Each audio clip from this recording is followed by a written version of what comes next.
This panel will be moderated by Nicole Christina.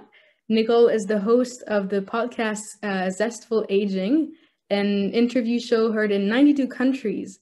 She has also been a psychotherapist for 30 years, specializing in eating disorders. Zestful Aging is a media partner with the International Federation of Aging, based in Toronto.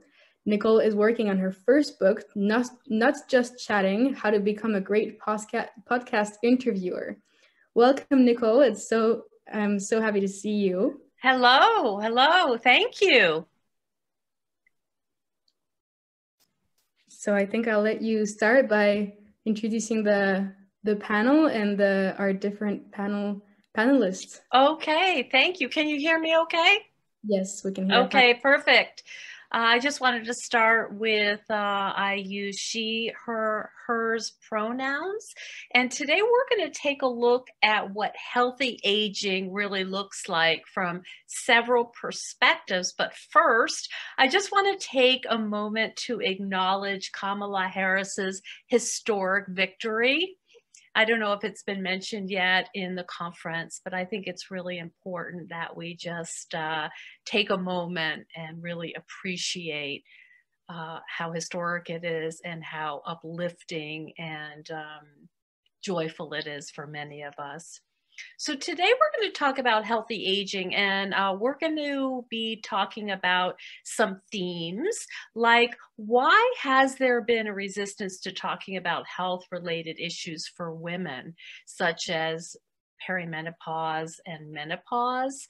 We're going to look at what the challenges are to aging well and what we can do to help older women thrive during this natural process, and how can we help women embrace their aging bodies and resist the commercial myth of the ageless woman.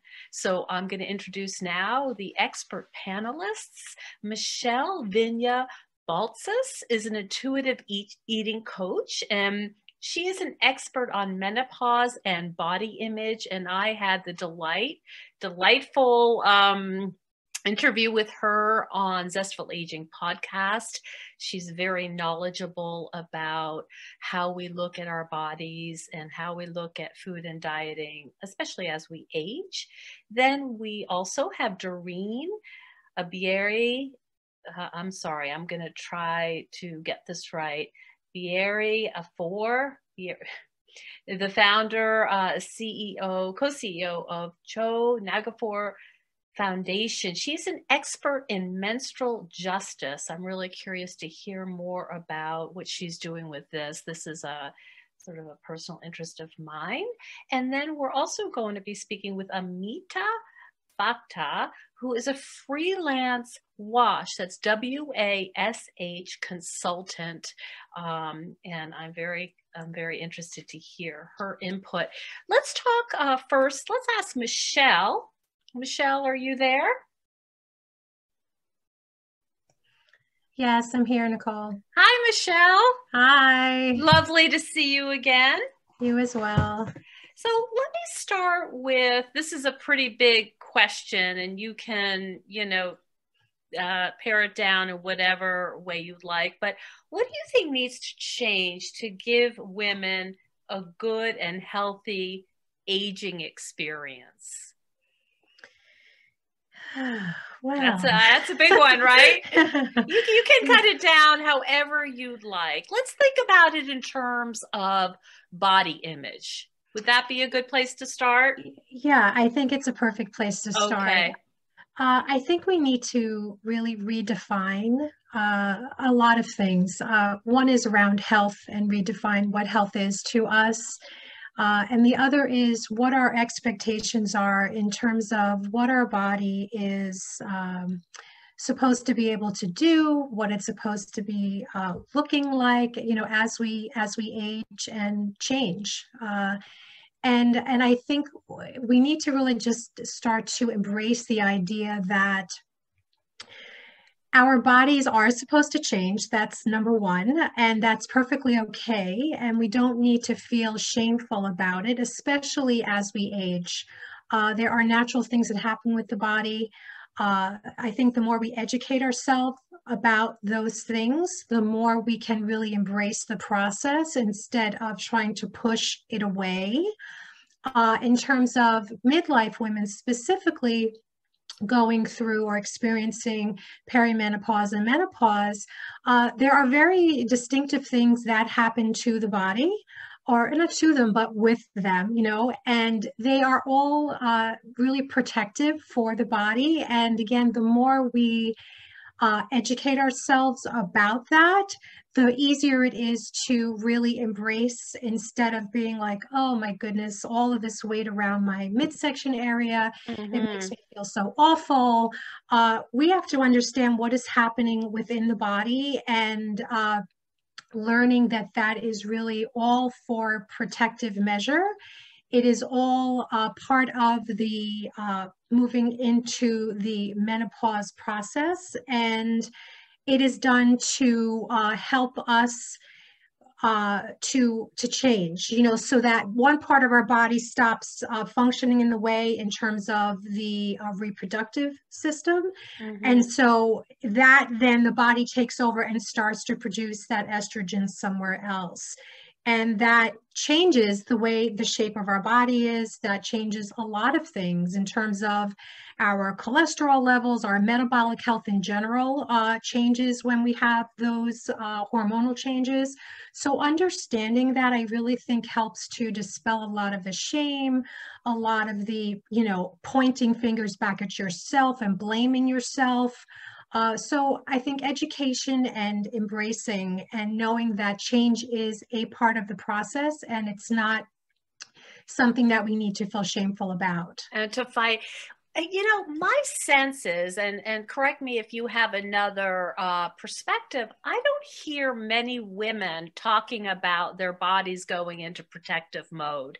It seems like, you know, they're saying, I've got to get rid of this belly. I hear that a lot. And what you're saying is you're fighting biology. There's a reason for this. And it's really important that you make peace with that and understand what's happening for evolution purposes. You're never going to win that battle. Why do you think that we don't hear more about, oh, my body's doing that estrogen thing and I'm moving into this new phase of protection? That's not on the radar, I think, for many of us. Yeah, I would agree with you. And, you know, you and I speak a lot of the same language, and a lot of this negative self-talk comes from this monolithic thing called diet culture, you know, and let's not forget ageism. So you add that on top of it, and it's all of a sudden you get the constant messages that there is an ideal body, and that ideal body is supposed to follow you throughout your entire life. The same shape, the same size, approximately the same weight. So, which is for most people not really something that happens. And so if you fall outside of that, there is again that shame. There is, what am I doing wrong? Like I've gained X number of pounds, you know, as I got into my 40s, 50s, 60s, and I must be doing something wrong. When in reality, you know, again, so many things change, including metabolism, hormone levels, you know, activity levels, you know, so many things change. So it makes perfect sense that your body will change, not just physically, but physiologically. So, but again, we're told by our culture that you've, in quotes, let yourself go, you know, and all of those very negative messages that are just not true. Amita, can I ask you to join in? Because I know you have directly, you've directly addressed the needs of perimenopausal women in Ghana. That's right. About your initiative and how there might be some overlap. So this is my PhD research that I completed last year on the water sanitation and hygiene needs of perimenopausal women in Ghana. I think the key thing that we're learning is that to look at that aspect, we can look at the everyday realities of the perimenopause and menopause, something which just isn't discussed in the wider not discussed. I guess that when I began my PhD research, I tried to look for any kind of literature on this topic, and I couldn't get anything. There was nothing written anywhere about Really? ways. Wow. Not a single paper. So I had to go to women to find out what I was looking at. What were their key needs? Was it about bathing? Was it about laundry? Was it about menstrual hygiene? Because there doesn't menstrual regularity. So this silence around the perimenopause struck me within the first few weeks of doing this study. I see. So the silence and the lack of information. Lack of information, complete lack of data. There wasn't even any mention of washing or keeping clean during that last era at all. Not even high income countries or low-income countries. Nothing. So of course at that stage I thought, how am I going to do this PhD if I got no evidence to back up my claim? So of course what I did was I went to the women and asked the women here in England, first of all, what do you do in terms of wash? What do you do in terms of hygiene? And they came up with bathing in the middle of the night because of night sweats. They come up with all sorts of menstrual hygiene practices, so cleaning their menstrual materials more often because they're bleeding more heavily, things like drinking, things like going to the bathroom more often because they have urinary incontinence. All these things are part of the everyday realities of the perimenopause. So once I have the information of what these basic needs are from the UK perspective, I could then take those needs as themes for further research in Ghana, where they haven't got the infrastructure. But the silence around the issue became apparent to me from day one. I see the silence, yes. Day one, yeah. Yes. I'm familiar with the PAD project, and I'm sure you are as well. And they had a very similar result. Yeah. Yes. Doreen, do you want to add in some about your work as well? So, I take this opportunity again to extend greetings to everyone. I'm actually based in Switzerland, in Bern, and Envisâge for organizing this. I'm very happy. I'm a geriatric nurse, and from my perspective of working in that field for the past 16 years in Switzerland, and coming from a background in Cameroon where I see that I come from a culture where age is not only considered as a biological aging process, but the people are just kind of, we don't talk about it, and some of them get old due to some economic, political factors or sociological factors really push them get old. So nobody really looks at aging from that perspective. But to home in on what Aminat has said, the ignorance is a big problem. There is really so much ignorance. I had to indulge, and I'm still doing and will continue to do it, to sensitize communities and to talk to them. Questions like menopause or premenopausal signs only came up in the course of our discussions. So when we carry out sensitization campaigns in different regions in Cameroon, then some women come up and they ask questions to all the signs that really relate them to premenstrual syndrome or premenopause, but then they are really ignorant. They are really, really, really What's ignorant. your understanding, Doreen, of why that information is not more available? Actually, there has been so much neglect around this topic. There is a lack of information, educating the people in our communities. The cultural taboos and norms circled around this topic are really, really, really high. And from generation to generation, these taboos are just passed on. So we have not had people who stand up to talk about it. Our parents, they don't own up to talk about it because they don't have the right to talk about it. We just live like children with what we have been bestowed onto. And so we will also pass the same information to our children, they just have to follow it because there is no education.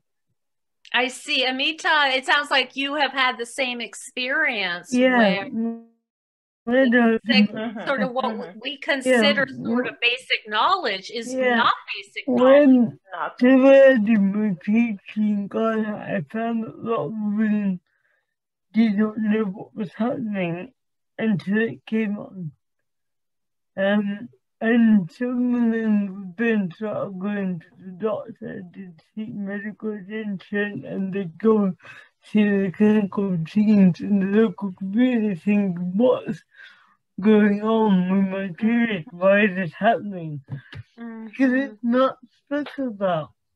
That's it's not the talked thing. about. So then people don't know what they're doing until they actually reach that stage. So, I mean, I say that this issue was hidden. To me, it was hidden because it wasn't spoken about, it wasn't written about. And in fact, I was doing a training course about this the other day, a few days ago, and in the course we were discussing what people even call menopause in the local languages, and I realized that in my native language, which is Gujarati, there's no word for it. There's no word for menopause in Gujarati. Talk about invisible. Talk about invisible. So, it's not even a word. That's fascinating. It's not even a word because it's not even spoken about. That's fascinating. It's the perimenopause isn't spoken about as a single topic, getting into the wash aspect and everyday practices around hygiene where wash services are limited. That's a whole other ballgame. That's another ballgame. I can discuss that later on. Yeah. Michelle, are you there? Yes, I'm here. Would you comment or like to hear your thoughts on this idea of this phenomenon, these processes, perimenopause, some of these body changes not being talked about, not being out in the open for people to access? What are your thoughts? Well, like the other women have said, I feel that there is a lack of education. And again, I have to keep going back to the shame piece because even when there is opportunity to be educated, so many women really struggle to face the fact that they are approaching or are already in that phase of their life. So, you know, the whole perimenopausal phase can be like up to 10 years. And a lot of doctors also are not educating their patients about the symptoms. So that is very significant too. A lot of women that I work with and my own experience has been mood-wise, mental health-wise, there are a lot of significant changes that women experience.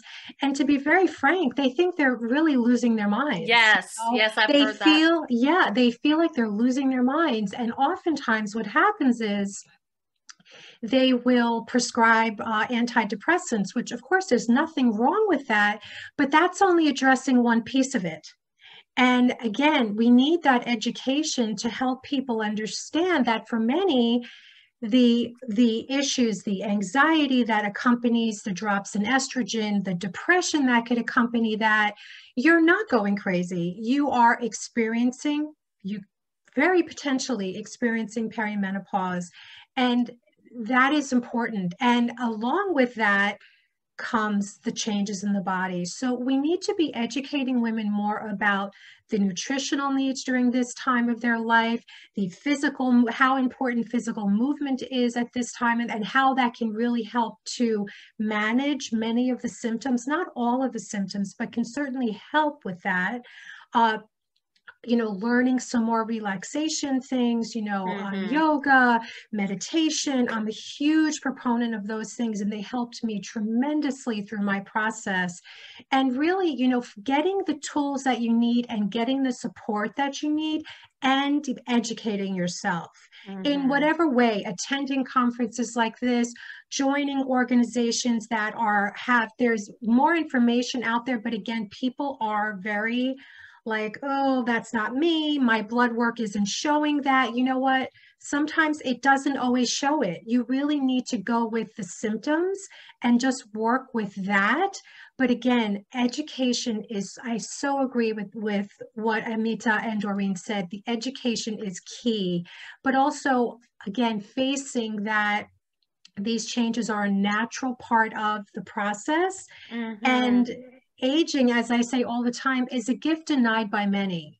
And the more we white knuckle this, the more difficult it's going to be. So do yourself a favor and this is, to me, self-care. This is self-love, is educating yourself and surrounding yourself with people that know how to guide you and can provide resources so that you don't think you're going out of your mind. You learn that, oh, I'm not alone. And that really reduces the isolation, because that can be deadly. That is really is that's devastating. So let me put this out there to all three of you, and being sensitive to how different cultures might address this. In a perfect world, Amita, Doreen, and Michelle, what would education look like, and when would it start? I'm going to just let the three of you address that in your own way. I think I home in first on that point, considering the fact that these topics are not really spoken in our communities. When I went back to Cameroon, for example, I talked with a priest. I told the priest, listen, I have a package. It is not a present. It is not food. It is not money. It is a package of education. I have been to the communities, to the suburbs where I was once a little girl, and girls use leaves of trees to manage menstruation. So I went to the priest and told him, I would love to educate these girls on how to go about menstruation and the hygiene part of it. The first thing I had was a rejection. No, we are not going to do that. So I had to be persistent. And unfortunately, my time came when I had to leave the country. Then I left. But then I had some friends who said, let us try it again. And I kept pushing.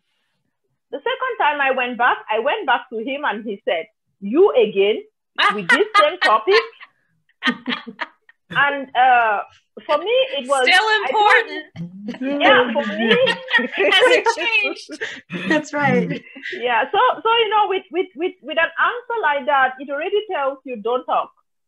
But then I didn't give up. I told him, listen, I have seen these girls. So what I did the first time was I made some small videos and I said I can play it to them. And what I will do is I want to give free knowledge. They are not going to pay for this knowledge. But I have to beg him and beg before he said yes.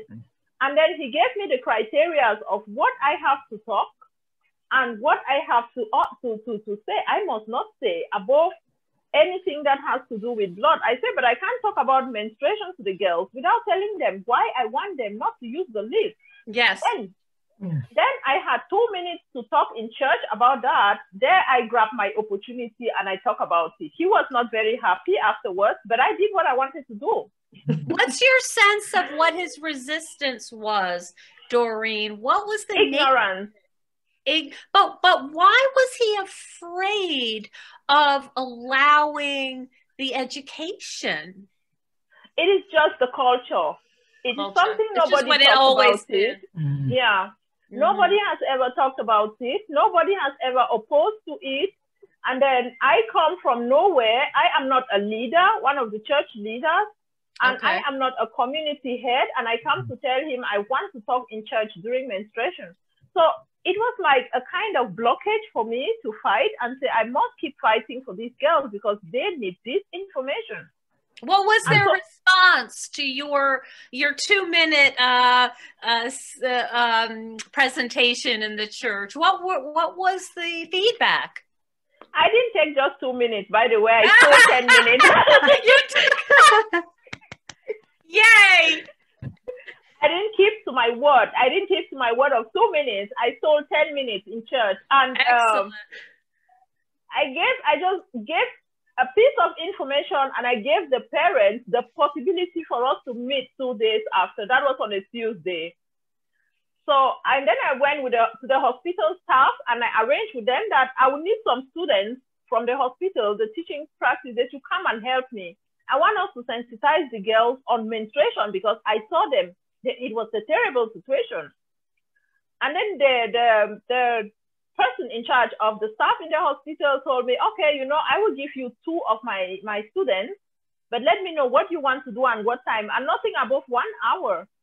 So while we were waiting there on that first time, believe me, I did not know how many will turn up. On the first day, 164 girls turned up. And there were questions. Wow. There were questions about menstruation, questions that we did not even answer all the questions. And so I think the ignorance, the cultural taboos, the societal impact on the people, the pressure they have, the shame, they don't even talk about it. And so nobody is owing up to stand and tell them about it. That started 3 years ago today. This year in March, you can't believe it, I was able to talk in a church of about 4,000 people, and we had 55 minutes of menstruation. Yeah, it is going. So you can see how much influence you have had. And then, of course, we talk about intergenerationality, and these girls will then teach their children, their daughters. Sure. That is just it. I have more women even turning up than the children I needed, and they come with their children. Oh my goodness. So we started in one community, and now we were working in 8 different communities, because somebody came from another community and somebody came from another community. So we try to make like leaders in every community. So I just send messages to them and say, we have WhatsApp group, we communicate, and they can ask questions. They ask many questions. Somebody told me yesterday, my daughter has blood. It is just black. And she herself, she told me, I feel so much heat. I'm so tired. You know, all the signs of premenopause, all the signs, but she really did not know what is that. So they need this education to be able to pass it on to their children. And so my help is most often to sensitize them and really tell them, if one person talks about it in one community, we are going to multiply these communities. And I am an example. I've seen that happen. So it is doable, but somebody needs to start it from somewhere. This is a culture changing, right? You're having such an impact. Anybody else want to talk or add anything about the idea of how we would educate, what we would do? More perhaps nuts and bolts of what we can do to educate?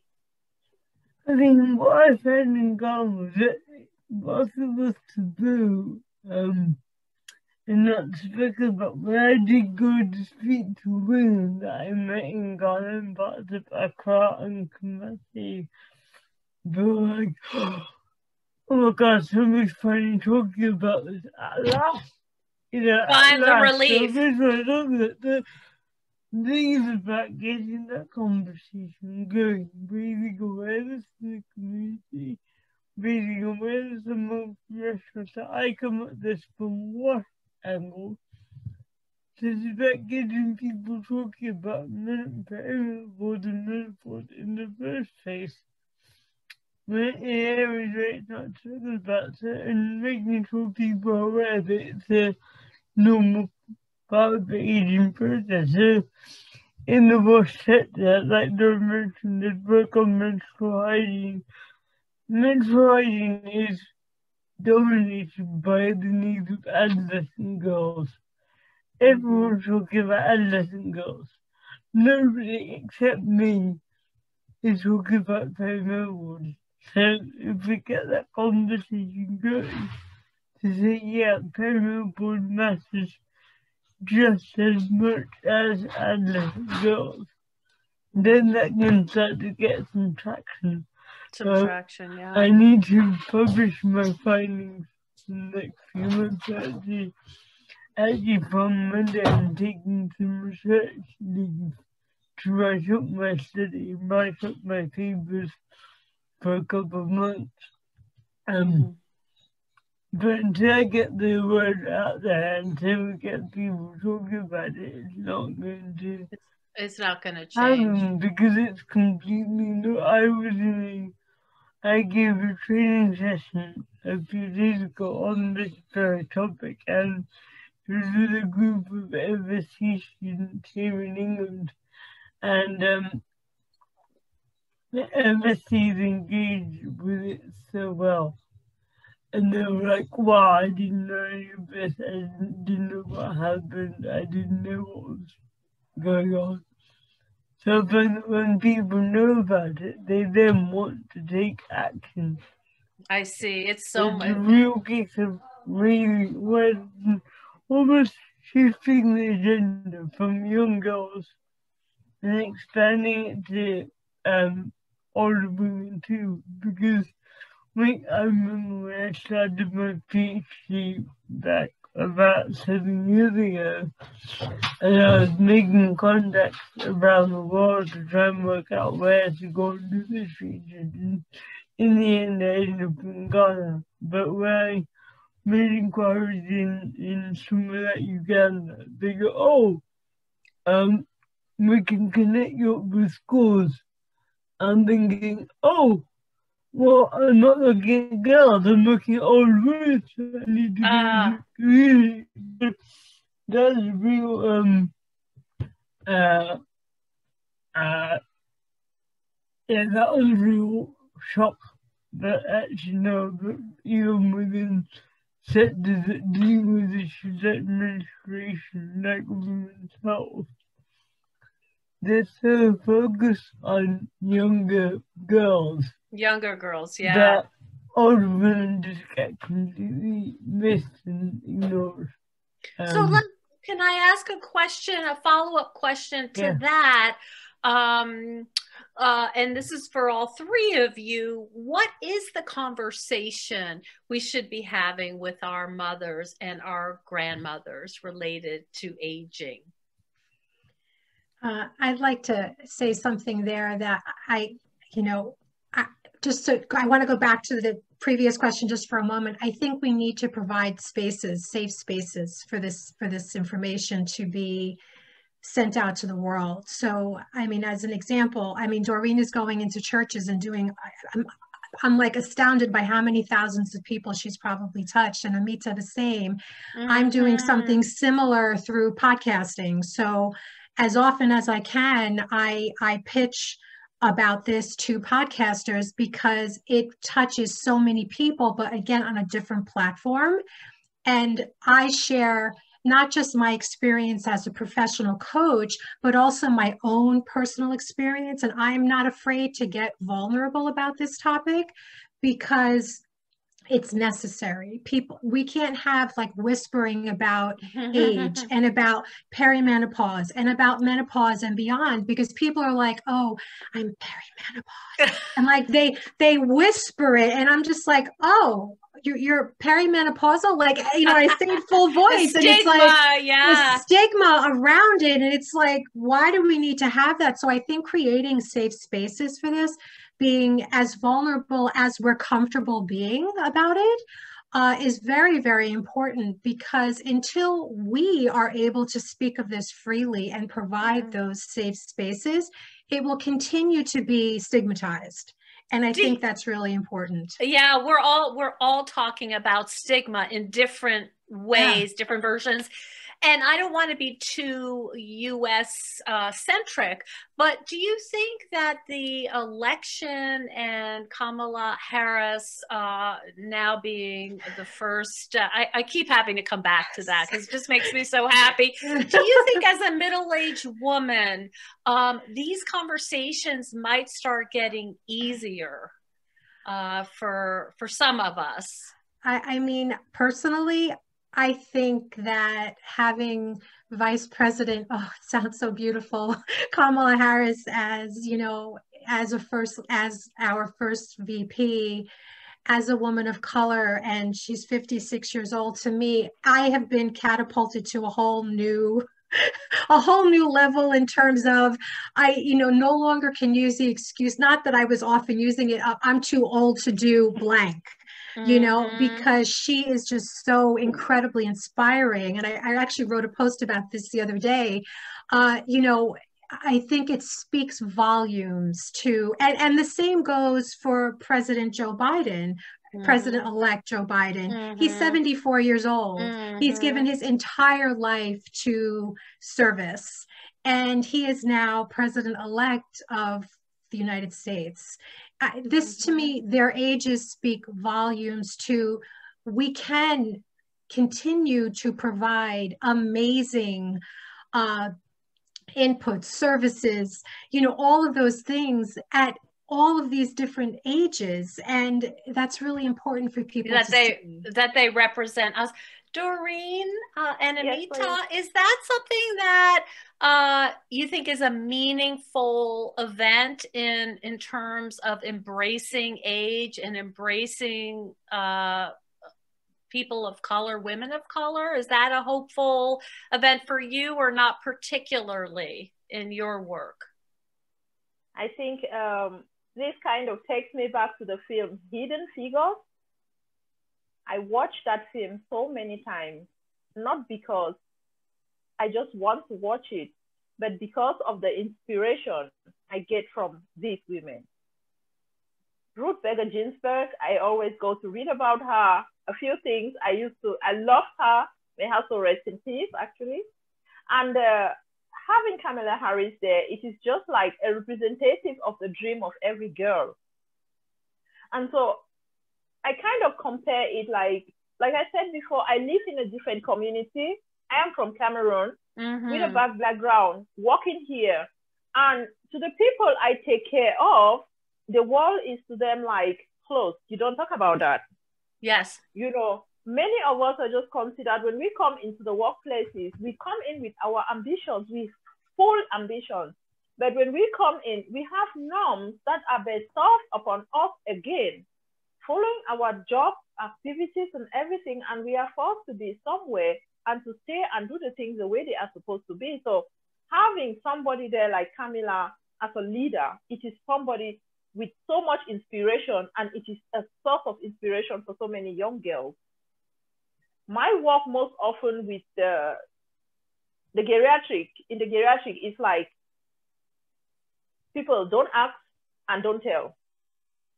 So it's like the people come there with their stories, with their hidden stories, with their old stories. They have their health challenges. And at one point, life sends them where they are. And we are like those they look upon 100% for us to give them that help. So I have worked in a team of 200 and a single Black girl. And so this is where you see some of the challenges, which I say, listen, I am what I am. I have studied. I can do my job. So when I come in, it is a closed culture, such a closed culture that the challenges they have opening up their doors is really huge. It's just like the challenges we have in every society when we go in to do sensitization campaigns, when we go in to tell people we need to talk about menstruation, we need to talk about aging, and they say you are mad. And so going into my working field and bringing everything in, it is like, for me, life is so interesting with these things because I do some of the things without realizing them. I do some of the things because I'm just supposed to do it, or because I'm passionate about doing them, and then I keep on doing them. But when we look at them, we are globally actually working on crossing this barrier to say, we are not supposed to be placed in the pot in which we were born. The world is changing. People can change. We also have the possibility to bring about a change, be it in our lives or in somebody's life. And so I look on an idol. I really like to see a woman also stand up and I say, yes, we made it this time around. Not only the men, we are there. So I am happy. I was happy. So symbol of hope. Symbol of hope. Lovely. Lovely. Yes, indeed. Because I think having a woman there in that position, she will be able to identify herself with our problem. We can put a man there. We can talk about menstruation. The men can talk about menstruation, but they don't go through the process of menstruating. In Africa, in Cameroon, or in some parts of the world, women get old, not because the biological process has set in, but because of the work we have to do. Yes, so much. To nurse children, we have the economic value that is weighing on us.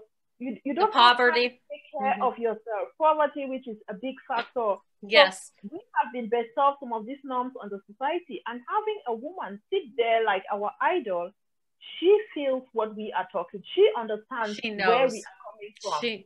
She knows that we have at least 2 jobs, our regular job and the family and children. Exactly. What about bringing men into this conversation? You talked about having some resistance from the religious leader and saying, you know, no, you can only have a few minutes, no blood. But is it important, and this is for all of you, to bring men into this discussion? Yeah. Yes, you're saying yes? Yeah, definitely. I mean, in my view, in my view, in the wash sector, wash is still dominated by men. It's still governed by men, yeah. Unless you get men involved, men are often engineers. Oh, okay. Yeah, men like who are there to build, but they need to know about this because they need to know who they're voting for. Yes, it's about utilization for everyone around, and bringing men into the conversation is key. It's key, you say. It's key. It's key. Michelle, what are your thoughts about bringing men in? I think it's important. I think it has to be done delicately because a lot of men are very opposed to knowing about women and hormones and change, and you know, I think that that's just, you know, it's kind of old-fashioned, but it still exists, you know, and I think we need to understand that. But I think the more that they understand, I think it would be in general easier for women in terms of, you know, if they're partnered with someone in the workplace, things like that. And it's just, it makes it easier when people are sensitive to your needs. You know, it makes it very difficult when people are, oh, you know, and even like the jokes, you know, when women are still menstruating, oh, you know, maybe she has her period, or those are inappropriate things, you know, and just creating some sensitivity around that. And let's face it, there are still a lot of male gynecologists, you know, a lot. And there's no way that they could possibly know, as Amita said, what it's like to have a period, you know, and emotionally, there's no way they could understand what a woman starts to experience when she's in the perimenopausal phase, you know. That's right. There's no, and of course they can't. They're not a woman. Right. But right. I think that they need to understand that there needs to be, again, education around what this is like for a woman. And there's so much more to it than just that part, you know, your body is changing. But for many, they're approaching empty nest syndrome, possibly, you know, elderly parents. There's a lot that goes into this. And then on top of that, your body is going through significant changes. So we need a break. Women really need to be, I think that men really need to understand all of the different inputs here, because it's important to develop that sensitivity. We have earned it. And it's vital, I think, for women to continue thriving into their later years. Thanks. I would love to add something, if that is still okay. I have a team of friends with whom we carry out the activities of the Chongafu Foundation together in Cameroon. And on the team is a boy. He walked up during one of the church sessions and said, "Listen, Madame Doreen, I have a problem. I had this girlfriend of mine. The first time we had sex, 2 months after she came and told me she was pregnant. It's my child. So please, can you give me a part and teach me on what you're saying?" He is now the person who walks with me, and he goes to school and he helps to sensitize girls on this topic. Wow. When we are doing some of our sensitization campaigns, like how you wear a part, we don't use a puppet anymore. He said he wears it. So we are going to do something with a man wearing a part, and so he can feel. And so it is interesting. The girls laugh, they hide. And so they laugh about it, but then the message is passed through. Yes. I do sew washable parts because I could not provide them with disposable parts anymore. So I spend time in my free time. I sew washable parts out of cloth that they can wash and reuse. And so when we are teaching the girls on how do you wear this part, how do you insert it, what do you do? He comes there, he says, "I'm a man. I know what you girls are feeling. And I want to show you." So he wears the part and the pants and he walks about it. And so it is funny, and it opens the doors, and it opens rooms for questions. There the girls are motivated to talk. On the other hand, in my community in Cameroon, or in our culture, the women don't have a right to say they have the premenstrual or premenopausal signs. They don't have the right to say they are on their menopause. It is not allowed. Nobody talks about it. We have like a church group of women, maybe 200 women, the church group. They may talk about something like that once in a year. On the other hand, the woman should satisfy her husband at home. You must satisfy your husband's sexual pleasures. He does not care whatever signs you have. When he wants to get his sexual pleasures, you must satisfy him. So we feel like I like a very young girl, and I've been able to talk about it. And I say, listen, let us support our mothers to also talk about these things. We have women groups today who talk about it. I tell them, write your questions, snap and send them to me. I will help. And so let us educate the women. Education is the key behind everything. And once we get out of 20 people, 30, 40, 50, one person shows interest, and then you are happy. Because that one person will then pull the other people. Yes. That is beautiful. I think, Emily, it's time for question and answer. Am I right about that? Yes, if we can open it to the floor and let people also intervene. So Meredith just said in the chat, we should be mindful of our generalizations of men. We do have men who see themselves as feminists. Any thoughts on this? I agree. Well, it's like assistant is a feminist. I mean, the world is also changing in that the whole gender role thing is out the window. And it's critical that we keep that in mind when we speak of these issues. We also can't forget that patriarchy is alive and well. So while there are significant changes that are happening on a daily basis, there is still this massive, thing that we cannot deny exists. So I think it's still really important to bring men into this, if they're willing. I'm very blessed that I have a husband who, I don't give him all the nuts and bolts of it, but he certainly knows what I have gone through, what I'm still going through.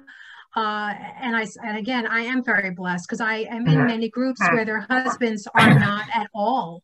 And, like Doreen said, they still have expectations of their wives like it's the 50s, so I think we need to be really careful. But I 100% agree that the landscape has changed, especially in terms of gender roles. So I agree, more sensitivity is needed. From my experience, I can just comment that I did my PhD on the topic in civil engineering, not in chemistry, not in social, in civil engineering. And the field that I did this in is dominated by men, even now. A lot of the people who work in Ghana were engineers, male engineers, and you're thinking, how do you communicate the feminist issue, the woman's issue, to a field which is male dominated? But actually what I'm finding that with the discussions around menstrual hygiene that have been going on for about 10 years, the sector is becoming more open to discussing women's issues in a professional capacity. It's really interesting you mentioned Alexandra as a man.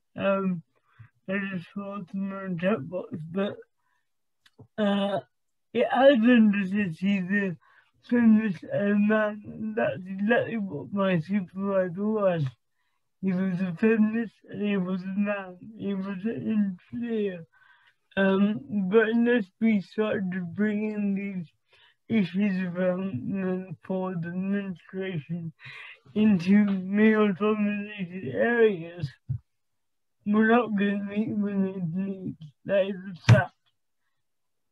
My perspective from WASH modernization is very infrastructural based. It's very much about good bathing areas, good toilets, things like that. Engineers are still men, and they need to know who they're voting for and what they're voting for. So unless we have men in the discussion, we're not going to incorporate menopause into our everyday lives, into our services, into our practices as effectively as we can. So it's critical. Yeah. Yeah, definitely. And also that's something I've studied, that if men aren't included in the feminist and feminism discussion, then they don't understand what they also can gain from that. And it makes them, it doesn't help them realize and connect the dots and be a part of the discussion. That's important. Meredith wanted to say something. Please go ahead. Comment on what Michelle said and also what you just said, Emily. I think that while we know the old boy network is still incredibly powerful and we see it every day in our lives, spending time with younger men, women, non-binary, I think that I have opened myself up to realizing that what you just said, Emily, is so important too. And Michelle said, we've got to also work though on bringing the men in, because if we permit by default almost not bringing the men in to really educate and understand, then we're going to always be battling that. And so as an older person, seeing some changes in younger, but there also are changes in our older men, our older white men too. Finally. It's slow. Yeah. Slow is better than nothing. But I agree, Meredith, about the young people, because I'm constantly amazed by how many young people are so unfazed by so many things that are happening, in the world. I mean, specifically, the whole non-binary thing and the LGBTQ community and aging people. They're just like, okay, so, they're very like everything. It's much more fluid. And because I think they don't have the beliefs that, that many of us have had or have had to really dismantle in order to know that, inclusion is critical and we're all on the same playing field here.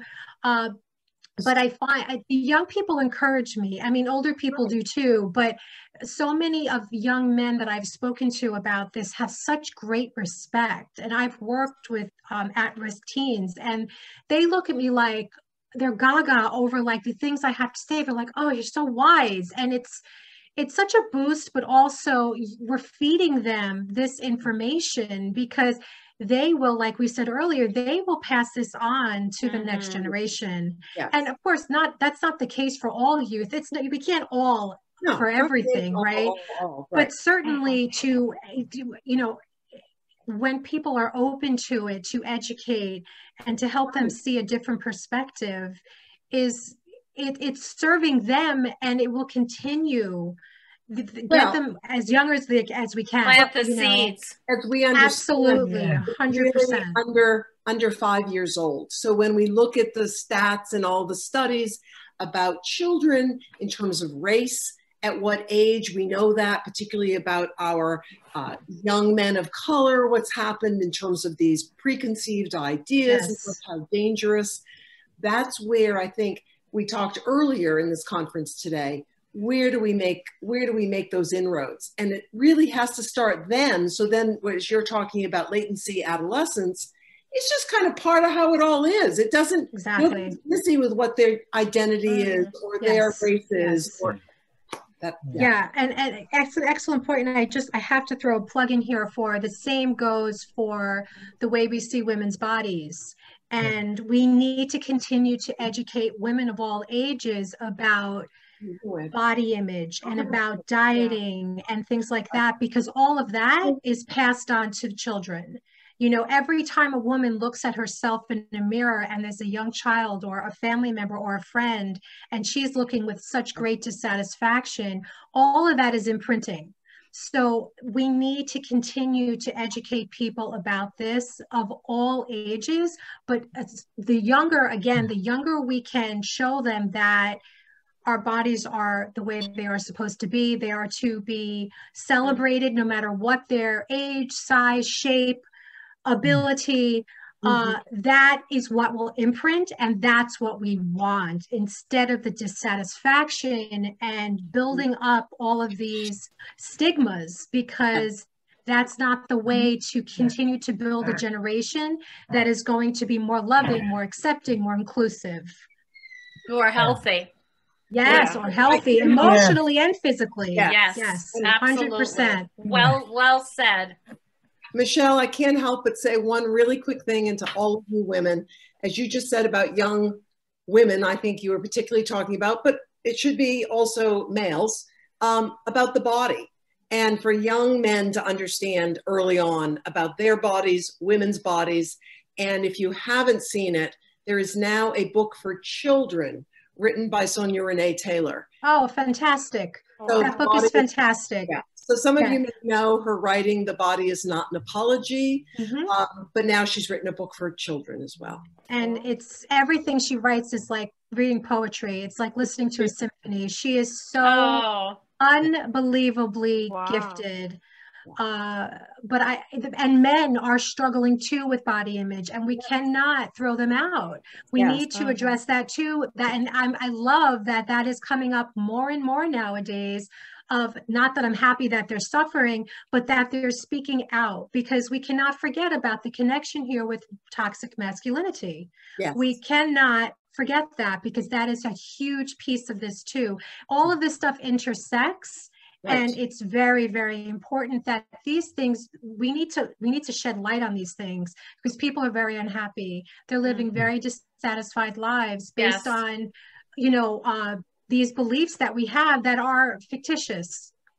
And we know eating disorders they're the second highest diagnosis for mortality. Absolutely. And the eating disorders always start with a diet, a well-intentioned diet. 100%. That my body is not enough, or it's too much, it must change. And this is, if we're going to really talk about it, this is about selling things.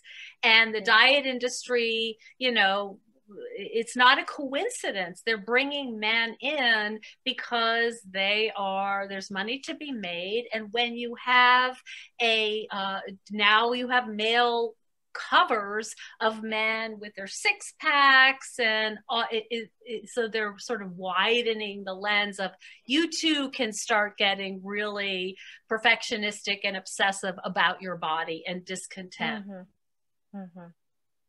I think maybe this is our cue to finish this panel. The conversation could keep going on hours and hours. There's so many very, very interesting topics that have been brought up here. So thank you so much to all our panelists. That was so enriching and so important. And of course, the societal taboos, the shame, that's something that we need to fight and to overcome, for sure. Thank you so much for such a lovely conversation. Thank you very much, Nicole. Thank you, Michelle. Thank you very much. Aminata. Thank you. Thank you, Doreen, Anita, Nicole, of course, and Emily. This is